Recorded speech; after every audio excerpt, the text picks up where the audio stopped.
Jadi janda aja berasanya udah sedih, tapi jadi janda di era Seguk itu sedihnya tuh kayak berjuta-juta kali lipat karena lu tuh dipaksa harus selalu berkabung. Kayak harus selalu gitu loh. Awalnya sih dia tuh so tegas ya, ngejar-ngejar tuh si topeng hitam, berusaha untuk mengungkap identitasnya, mau ditangkap semuanya. Apalagi tokoh utamanya udah menjanda selama 15 tahun, yang berarti udah jelas itu cinta beda usia. Lu dituntut harus selalu bersedih buat suami lu, bahkan lebih bagus lagi kalau lu ikutan mati, bunuh diri, ngikutin suami lu ke alam baka. Kalau tadi gue udah bahas panjang lebar tentang plot dan karakternya, kali ini gue mau ngebahas tentang pendapat jujur gue tentang drama ini. Kenapa drama ini menurut gue kocak dan bikin baper ya. Padahal biasanya kalau soundtracknya Seguk itu kan yang melankolis dan biasanya sih berbau-bau sejarah ya. Tapi kok bisa rap gitu sih? Dan cocok lagi, pas gue nonton ini cocok sih. Bikin drama Seguk tapi lucu itu nggak mudah karena lo harus paham konteksnya dan sense of comedicnya juga harus kena. Dan menurut gue drama ini berhasil melakukan kedua hal tersebut.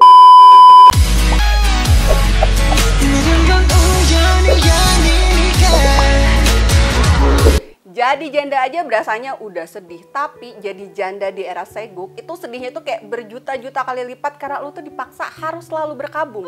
Kayak harus selalu gitu loh. Bahkan kalau bisa lu ikutan mati aja, bunuh diri, ngikutin suami lu ke alam baka supaya lu bisa dibilang sebagai istri yang berbakti dan berbudi luhur. Tapi daripada ikutan mati, mendingan jadi istri durhaka aja gak sih? Lo penasaran gak gue lagi bahas drama apa? Sini gue bisikin. Kali ini gue mau ngebahas drama yang jarang banget ada yang ngebahas di timeline. Sepi banget nih dramanya, padahal kalau menurut gue ini dramanya seru dan kocak. Drama yang mau gue bahas itu adalah Night Flower yang mengisahkan tentang Cho Yo-hwa, seorang janda yang udah ditinggal sama suaminya 15 tahun yang lalu dan tinggal terpenjara di rumah mertuanya. Kalau siang-siang dia tuh kayak patuh dan santun banget karena di bawah kekuasaan mertua ya. Tapi kalau malam sebenarnya dia kerjaannya tuh pakai topeng hitam dan pergi bergentayangan untuk menyelamatkan rakyat jelata yang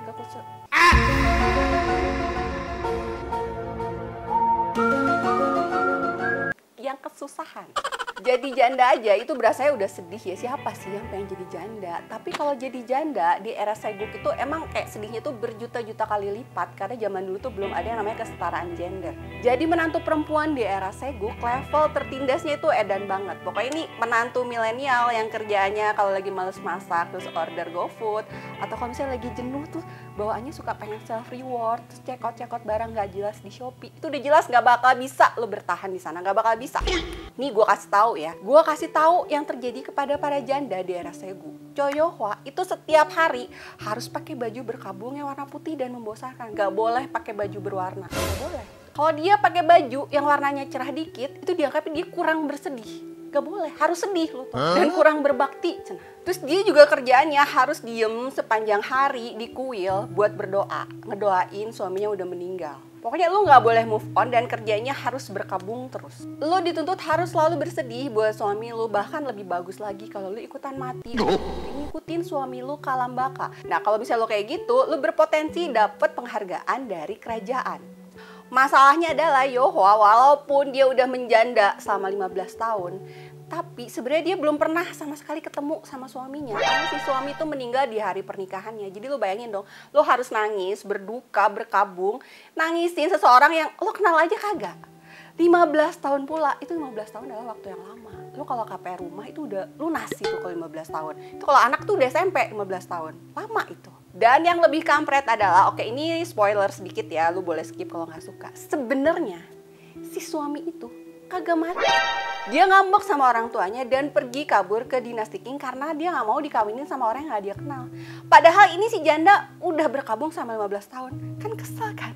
Bisa tolong dibalikin gak waktu 15 tahunnya? Kali ini gue bakal ngebahas karakter Pak Suho, si karakter cowoknya yang kerja sebagai staf pemerintah di Kementerian Pertahanan.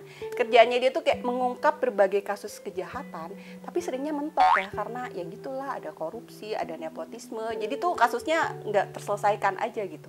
Dia nggak sengaja mergokin Yo-hwa yang lagi pakai topeng hitam. Saat itu dia lagi berusaha untuk nyelamatin rakyat jelata, bagi-bagi beras, terus ada yang kesusahan dia bantuin. Awalnya sih dia tuh so tegas ya, gejar-gejar tuh si topeng hitam, berusaha untuk mengungkap identitasnya, mau ditangkap semuanya. Tapi ternyata ujung-ujungnya dia malah jadi penasaran sama identitasnya dan mereka jadinya sepakat untuk kerja sama bareng untuk memberantas kejahatan. Dan selama mereka melakukannya, kita yang nonton gak tau kenapa baper. Gue sih tepatnya baper gitu ngeliat kelakuan mereka. Udah itu yang satu janda, yang satu masih berondong. Tapi baper loh lihat ya. Selain kisah cinta gemas kedua tokohnya, konflik politik di drama ini juga lumayan kental sih. Kalau misalnya lu termasuk orang yang suka pusing gitu ngelihat para pejabat pemerintahan dengan seragam yang mirip, jenggotnya yang sama, ekspresinya juga mirip, ngebahas tentang kudeta atau bagi-bagi kekuasaan, yaudah di skip-skip aja. Bakal tetep ngerti, soalnya gue kayak gitu. Gak ngerti gue juga. Kalau tadi gue udah bahas panjang lebar tentang plot dan karakternya, kali ini gue mau ngebahas tentang pendapat jujur gue tentang drama ini. Kenapa drama ini menurut gue kocak dan bikin baper ya. Drama Night Flower itu tipe drama yang kalau cuma lu sekedar baca sinopsisnya aja, emang rada malesin gitu dan mungkin lu bakal pengen skip aja gitu dramanya. Apalagi tokoh utamanya udah menjanda sama 15 tahun yang berarti udah jelas itu cinta beda usia. Karena selisih usia sama cowoknya tuh sekitar 11 tahun. Jadi kalau penonton yang gak suka sama tipe drama Nuna romance kayak gini pasti baunya udah pengen nge-skip. Gue ngerti sih. Tapi seriusan ya gue kasih tau ya, kalau dramanya tuh beneran bikin baper dan asli kocak sih. Bikin drama seguk tapi lucu itu nggak mudah karena lo harus paham konteksnya dan sense of comedicnya juga harus kena. Dan menurut gue drama ini berhasil melakukan kedua hal tersebut. Lagian dramanya cuma 12 episode dan semuanya bikin ngakak, kayaknya lo harus nyoba deh, dikit kan episodenya. Adegan paling kocak menurut gue adalah ketika ada suatu adegan gak sengaja tuh Yoha yang sudah menjanda sama 15 tahun gak sengaja melihat perut kotak-kotaknya Suho gitu kayak tersingkap jubahnya sedikit cuma sekelebat doang tapi langsung kebayang-bayang gitu loh. Ini kocak gitu, dia ngeliat jendela yang kebayangnya perut kotak-kotak, dia ngeliat benda yang kotak ingetnya tuh perutnya Suho. Ini kocak sih menurut gue. Drama Night Flower dibintangin oleh Dihani yang merupakan mantan Miss Korea yang di usianya 40 tahun ini dan baru punya anak pertama masih tetap aja terlihat cantik dan memukau. Karakter Park Suho diperankan oleh Lee Jong Woon yang sebelumnya pernah main di drama Hospital Playlist dan The Golden Spoon waktu itu barengan sama Yuk Sung Jae ya. Di drama The Golden Spoon ia berhasil mendapatkan penghargaan sebagai The Best New Actor dari NBC Drama Awards. Keren kan? Drama Night Flower ternyata juga merupakan adaptasi dari webtoon terkenal dengan judul yang sama yang ditulis oleh Jung Myung In dan Lee Sang. Webtoonnya dirilis di Kakao Page pada tanggal 24 Agustus 2023. Kemudian diadaptasi dalam bentuk drama dan disutradarai oleh Jang Tae-yo yang sebelumnya juga pernah jadi sutradara dari drama My Love from the Start. Drama Night Flower tuh udah dapet rating tinggi sejak episode perdananya ya. Menurut data Nielsen Korea, rata-rata rating nasional mencapai 7,9%, yang mana itu tinggi banget ya untuk ukuran episode awal.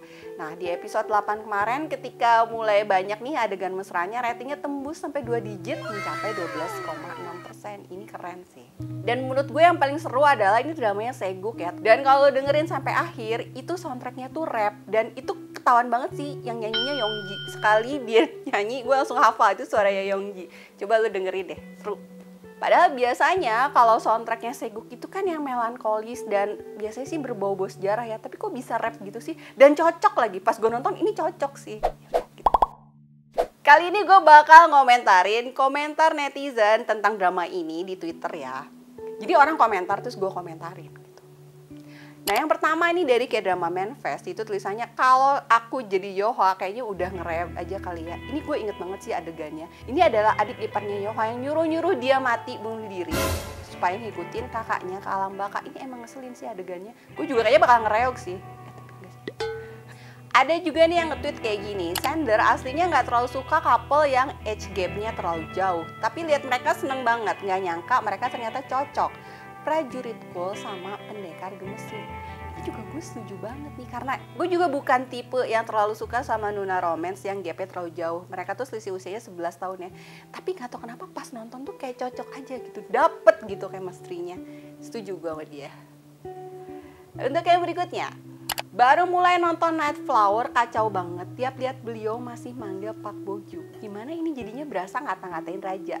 Ini gue juga relate banget, karena ketika nonton drama ini, dramanya si Iblis Tantrum atau My Demon itu lagi tayang dan dia memerankan karakter sebagai sekretaris di dramanya Iblis Tantrum. Nah di sini dia jadi raja yang harusnya karismatik dan penuh wibawa. Jadi gue kayak ngeliat dia tuh kebawaannya kayak cupu-cupunya sekretaris gitu. Jadi gue ngerti lah maksudnya tweet ini.